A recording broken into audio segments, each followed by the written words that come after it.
You wake up. You slept about 10 hours as usual, and yet you have no energy to get out of bed. Breakfast doesn't motivate you. You should probably take a shower, but that doesn't motivate you either. In fact, nothing motivates you to get out of bed. Plus, you feel like a ton of breaks, so you spend most of your waking hours in bed unstimulated. This last couple of months, your days look the same, for all dominated by low energy, melancholic, or apathetic state. Your motivation is flatlining, and every time you try to wake your motivation, it doesn't even last 5 minutes before it gets low again. You obsessively ruminate about the past and can't project yourself in the future. Things that used to be enjoyable aren't fun anymore. Everything feels difficult for some reason. It's hard to concentrate, and your self-esteem is always low. You start to wonder what the heck is wrong with you, if you have a problem, or if you're just incredibly lazy. Welcome to the lives of about 160 million people worldwide. Depression existed for as long as humans had doctors. The earliest written accounts of depression appeared in the 2nd millennium BC in Mesopotamia, but it was discussed as a spiritual condition rather than a physical one. Unlike other mental illnesses, demonic possession was thought to be the cause. It was first called melancholia, and Hippocrates thought an excess of black bile secreted in the spleen was the culprit. In the year 1621, Robert Burton published his book Anatomy of Melancholy, in which he proposed that melancholy was caused by social and psychological factors such as poverty and loneliness. A depressed mood or sadness is different from depression as a major depressive disorder. The former is just a part of human experience, while the latter is a real psychiatric disorder necessitating treatment. Most people will experience depressive symptoms at least once in their lifetime due to various reasons like breakup, death of a loved one, losing a job, etc. For most people, their depressive symptoms are triggered by a clear cause, but for some, depression was taken to their lives without any clear explanation. You may think it's because you suck at life, you're not good enough, not smart enough, not attractive enough, because you had a crappy childhood and so on, but those negative thoughts are actually produced by the depression. Sure, they may contribute as environmental factors to your depression, but once it lifts up, those same negative thoughts won't bother you as much anymore. As most ailments, depression can be caused by genetics and environmental factors, but research studies indicate that genetic influences appear to account for only about 16% of depression. For many individuals, environmental factors appear to be the most important cause. Major depressive disorder is a common psychiatric illness. To qualify as MDD, a patient has to present symptoms of depression for at least 2 weeks. Some of those symptoms are lack of energy, insomnia or hypersomnia, appetite disturbances, change in body weight, low mood, sadness or apathy, rumination, low self-esteem, suicide ideation. Most depressions lead to functional impairment, so some people can display what is called high-functioning depression. What happens in the brain of a patient with depression is that serotonin level is depleted, which is why the first-line treatment of depression relies on serotonin reuptake inhibitor, or SSRI for short. Serotonin is a neurotransmitter or brain-centric chemical that carries signals between nerve cells in the brain. When serotonin is released by neurons, it is reabsorbed by other neurons, keeping serotonin from passing messages between nerve cells. SSRIs block the reabsorption of serotonin into neurons, increasing its levels in the brain. As said earlier, depression is pretty common compared to other psychiatric ailments. In fact, it is referred to as the common cold of psychiatric illnesses, and nowadays it is on the rise. Depression is the leading cause of work disability. Its prevalence is a lot higher compared to the 90s or the 80s. Though we have better healthcare, more comforts, advanced technologies, faster communication, more choice and more freedom, we seem to get worse off psychologically. Instead of being happier or more content, we see an explosive growth in depression, what some experts describe as an epidemic.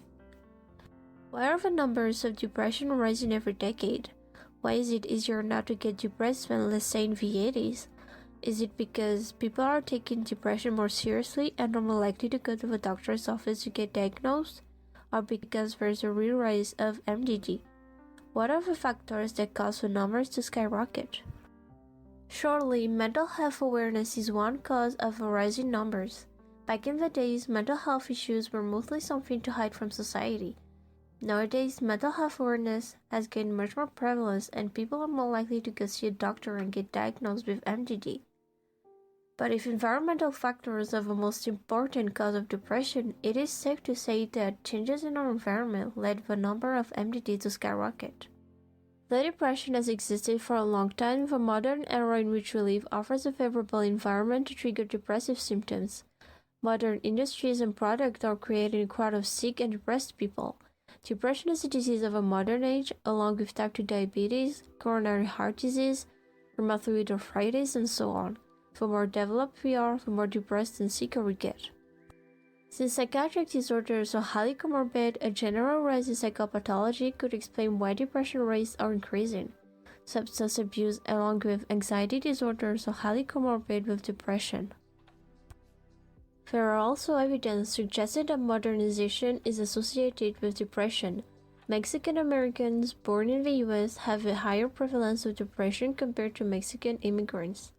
Likewise, since the modernization of China, the prevalence of depression has also increased. More traditional households who are religious have less rates of depression, and in developed countries, depression is higher in urban areas versus rural areas. Heavy use of social media and tech have been linked to depression, but why is that? Aren't technologies created to simplify our life and make us more connected? While tech and social media have undeniable benefits, there are side effects to their use. Social media in particular puts heavy pressure on the user to conform. The pull of conformity is much stronger now than ever before. If someone shows difference compared to the crowd, he will be judged and ostracized by people. To avoid being ostracized, people modify their behaviors according to the popular opinion, what is deemed normal and trendy. This pressure of conformity is responsible for a weak sense of self. In the book You and Your Profile Identity, Hans-Georg Muller and Paul G. D'Ambrosio use the term profilicity to define a new identity formation based on social media profile and personal brands, instead of sincerity and authenticity, which are the traditional mode of identity formation. Basically, sincerity is when you conform and identify with the role society expects you to take. Authenticity is when you decide to be your true self independently of any social expectation. It is more in tune with ideas of individualism and liberal perception of identity.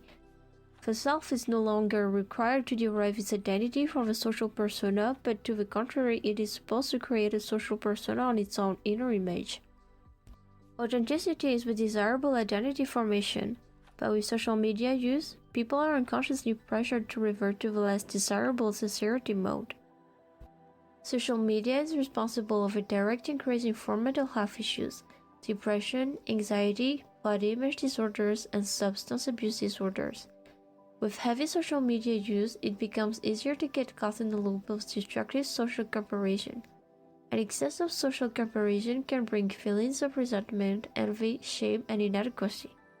People have an innate drive to compare their abilities and opinions. Comparison can help us in a positive way by letting us know how good we are at a particular skill. It helps us assess our progress by giving us a reference, but social media has provided us with a never-ending supply of social comparison opportunities, which makes our natural drive to comparison hard to shut off. Comparison taking place on social media is often of a negative nature since people only post enhanced image of themselves and highlights of their lives. Social media thus offers an unrealistic reference for comparison. As a consequence, comparison on the internet often leads to feelings of inferiority which kill self-confidence and self-esteem. The amount of social media use is less important than how it is used. Passively scrolling through feeds and others' profile is associated with a greater risk for depression, and looking at pictures of people triggers feelings of envy and loneliness. Heavy social media use is particularly dangerous for adolescents because it is a period where individuals are at a greater risk for low self-esteem, anxiety, and depression. Several studies have reported that adolescents who spend more time online and using social media sites tend to experience higher levels of anxiety and depression. The rise in teen suicide and rise in social media use is not a coincidence. Within the last 20 years, suicide rates among adolescents and young adults have drastically increased. Due to social media-induced depression, suicide rates have increased in the United States. Picture-perfect photos on social media, such as Instagram, are harming vulnerable teenage girls by exacerbating eating disorders and increasing their thoughts of suicide. While using social media, they feel pressure to lose weight, to look more attractive, and to change their appearance. Exposure to curated pictures which triggers low self-esteem and cyberbullying can lead to suicidal ideation in vulnerable people like teenagers. A study in 2018 showed that people under the age of 25 who were victims of cyberbullying were twice as likely to commit suicide or cause self-harm. So, with all that said, depression is definitely a disease of modernity. Social media is supposed to make us more connected to one another in order to feel less isolated, but it seems like it brings more harm than good when it comes to mental health. Is there anything we can do to make social media a less toxic environment?